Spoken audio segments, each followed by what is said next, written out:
Hi, my name is Kristi Dunn and I like plaid. You might be wondering for this episode of Artifact Alley, why on earth am I wearing so much plaid? It's only about half of what's in my closet. And what are we going to talk about? Well, today I want to not so much talk about the things that I usually talk about, but how we identify the things. And first, I'm going to go ahead and take this mask off because it is really warm. But yes, I have a collection of plaid masks as well. So today we're going to talk about material culture. Now, you might be wondering, what exactly is material culture? It's a phrase that is used a lot in association with museums, artifacts, items in general. And what it is basically studying and learning history from the item itself. My master's degree was actually in material culture, and what we spent a lot of time learning how to look at an item and look at what it's made of, what colors does it have on it, does it have any specific design, and basically any sort of design element you can think of, from size to material. And you use those bits of information to tell you time period, what was going on in the world, what influences did it have, colors represent things, shapes represent things. And so it's literally being able to take an item and create a historic narrative based on that. Plaid actually has a very deep history. It's hundreds of years old. And you see it everywhere nowadays. And there is a lot to tell by the plaid that you're looking at. Now, the first real recording of plaid, like the first records that we have of plaid, come from about the 1530s, where it was utilized by soldiers and royalty. And as a matter of fact, King James V got an entire ream, like a lot of fabric plaid, to give his wife because it was such a prestigious and royal fabric. But what a lot of people don't know is the true origins of it, and really, why do we have these different words going around for plaid, tartan, gingham, a lot of different things. This is specifically called buffalo plaid, which we'll get into in a minute. Well, traditionally speaking, what we often refer to as plaid has origins in what is called a tartan, which is a Scottish material that denotes the geographical origination, the family of Scottish clans. And you have not only different colors, but you have different patterns of thick and thin lines, how close they are. And each clan has a different distinctive pattern. From the old Scottish definitions, plaid actually refers to a Celtic tartan or blanket. And this plaid, this Celtic blanket, would be worn over outfits in the Scottish Highlands to keep people warm. Now, you notice plaid a lot in the colder seasons here. Why is that? That's because plaid was usually made from woven wool. Nowadays, you can find it in spandex, you can find it in, linen, you can find it in anything. But originally it was woven wool, which was used to keep you cozy, keep you warm.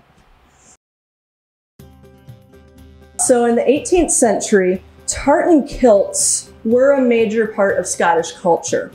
And it was so much so that the patterns became associated with the Scottish Rebellion in 1745. Now, in this rebellion, basically, Scotland and England were fighting against whether Scotland was going to remain independent or whether it was going to become part of England. And so right here, I have a nice little Scottish doll from our collection, and he is wearing the traditional tartan with all of the pieces here. And this doll is actually from 1936 and was made from the WPA, the Works Progress Administration, and women would make these for children as a part of the WPA. But so this is what we think of when we think of, you know, a Scottish uniform. And so since it was so heavily ingrained with Scottish culture and still is today, in the 1700s, after the Scottish Rebellion, it was basically considered a sign of rebellion to have a tartan, even if it was just your family's tartan or you had a Celtic plaid blanket. It was seen as a sign so much that England actually passed the Dress Act of 1746, in which it was illegal to wear or have plaid or a tartan with you, on you, or anything. So imagine that if there's a piece of clothing that was popular or that represented your family and your culture, and because it represented that, it was illegal to wear that. And that's exactly what happened. It didn't last very long. And as a matter of fact, the British Army actually still wore tartans as part of their uniform, which is a whole other history and analysis that we could do some other time. Now we're going to jump ahead to the mid-1800s. So we're about 100 years into the future from what we were just talking about. And at that point, a lot of Scottish people emigrated from their homeland to the United States, most often west of the plains, and west and a little north. And as they settled, a lot of the jobs that they took were outdoor jobs. Case in point, lumberjacks. There were a lot of lumberjacks, loggers, and other outdoor type jobs that they used to make their living. And when they came over, they brought their family tartans with them. So what happened is that this pattern, these colors, you know, you often see like red, black, navy, green, those became associated with American culture and with a certain type of working class culture. And it became more and more popular. And, you know, eventually the story of Paul Bunyan was created, and this pattern right here, which is called buffalo plaid, gained popularity, and the historic tartan became a thing of fashion.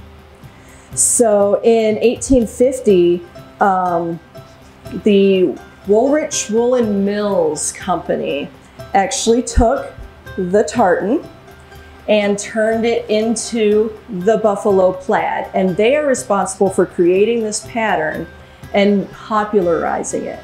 So starting in the 1850s, you are seeing upper class people wearing as fashion these patterns that the working class immigrants had brought over just as a sign of their family. So now I want to actually talk about fashion with regards to plaid and the tartan. And from this point forward, I am going to use the term plaid because from about 1900 on, unless you are talking about a specific Scottish or Irish clan tartan, the term plaid is most often used. So why did it become and stay such a big part of fashion? We talked about how in 1850 to 1900, it became a part of high-class fashion, high-end fashion. And through the years, for the last almost 200 years, if you think about it, it has ebbed and flowed. It's popular for a decade, it's not popular, it comes back for 10 or 15 years. And a lot of times it resurfaces as a sign of rebellion. So we see that this pattern is not only used by the upper class, but as we move further into the 1900s, over in England, royalty is starting to adopt it even more into their everyday fashions and their formal fashions. And in the United States, fashion houses are using it. They're actually using it more in the United States than, say, over in Italy and France. And so it's a status symbol. So the 1940s is really the first time that we see plaid adopted into everyday fashion, fashion that was accessible at least by the middle class on up. And one of the items that we have in the collection for that is a cloak with a plaid edging, and it has the navy blue, main body part. And you can probably tell on the camera that this is still quite heavy. It has a lot of weight to it. It is still the traditional woven wool, and it was meant to be functional in the wintertime, in the cold months. This would be worn, but you're really starting to see function meet fashion with this. And so for the 40s and then part of the 50s, this was the style. And you do see nowadays this is resurfacing in some of the catalogs, and you can go and buy a nice little plaid capelet for yourself. So in the 1970s, as we're starting to see more rebellion with regards to conflicts, and even mini skirts are becoming a thing of fashion, and women are rebelling against society. You have all of these, I don't want to say smaller battles because they weren't small, but you have these individual battles that fashion-wise and material-wise kind of came together once again with plaid. And it's kind of a strange thing to wrap your head around, this fabric that's so popular now. But in the 70s, you're seeing it as part of polished outfits, upper class outfits, mini skirts, sort of a preppy vibe. And then you're also seeing it in the looser, more free-flowing outfits, flowy skirts, much like this one from the 1970s.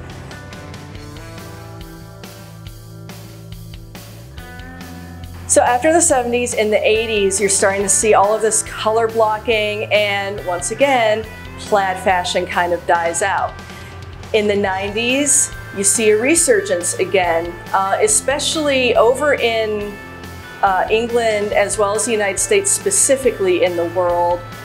It still remains an upper class polished look, and you kind of start getting the feel with like schoolgirl skirts and basically private schoolgirl skirts and everything. And that denotes more money and upper class. But then you have this grunge movement in the United States, and a little earlier in the late 80s, you have the punk movement really adopting plaid. And the punk movement did begin earlier than that. I just want to make that clarification. I'm specifically referring to when plaid was really starting to be used as a symbol. And the idea behind it was taking this polished upper class look and tearing it up, putting holes in it, putting pins through it, using scraps of it and still displaying it almost as a badge of honor of rebellion. And that continues into the 90s, and again, it dies out. I still wore it all through high school, but like I said, I love plaid, and I just want to show you my couple of scarves, which brings us into modern day as it has resurged again. So both of these have been bought in the last few years. I got this 3 years ago, and I got this year. As you can see, the buffalo plaid is really in right now. And this is really the first time in fashion history that we're not seeing plaid so much as a sign of rebellion. Now we've taken the poshness of it and the punkness and grungeness of it, and we're starting to meet in the middle. And we have clothing that's affordable for everybody. We have items that They might have holes, they might not have holes, you might have a clean, polished look, you might have baggy clothes. A little bit of everything that utilizes this pattern, and it's bringing a lot of people together. And it might sound silly to say that a clothing pattern brings things together, but if you really stop and think about it, no matter what social class you identify as, no matter what your religious or ethnic background, where you're from within the United States or another country, think about what you wear. Think about the colors that you like and what you want people to see about you. And then think about the people that you relate with and what they wear. A lot of times you will find that the people that you consider to have the same or similar ideals to yourself, or that are from the same background, you will have fashion in common. And that's not using the term fashion as high-end and, runway ready. That's using the term fashion to mean the outfits we put together. And we put them together to say something. What we have here today within the realm of material culture is a pattern that started off as something that told your other, your kin, your other country folk, it told them who your family was, and it told them where you were from. It evolved into talking, something that told people what your job was and what, social class you belonged to. And then it evolved to still telling people what your social class was, but it was different. The answer was different for that. And over the last 100, 150 years, Plaid has told the world where you stand with regards to money, politics, ethics, rebellion. You can derive all of that from a pattern. And that is what material culture is. We look at this pattern, we look at the material that this is made of, and we figure out the date, we figure out why it looks how it does, who would have worn it, and we go from there. And so that is, the reason behind what kind of seems like a silly thing to make a program about. And I'll be honest, when I thought I'll do a program about Plaid, I was like, that might be a little ridiculous, but it's not. It really is sort of the meat of what I study and what people in museums do to bring history to you through an item. So thank you for staying with me and going on this ride as we go down the road of the history of Plaid, and I will see you next time on Artifact Alley.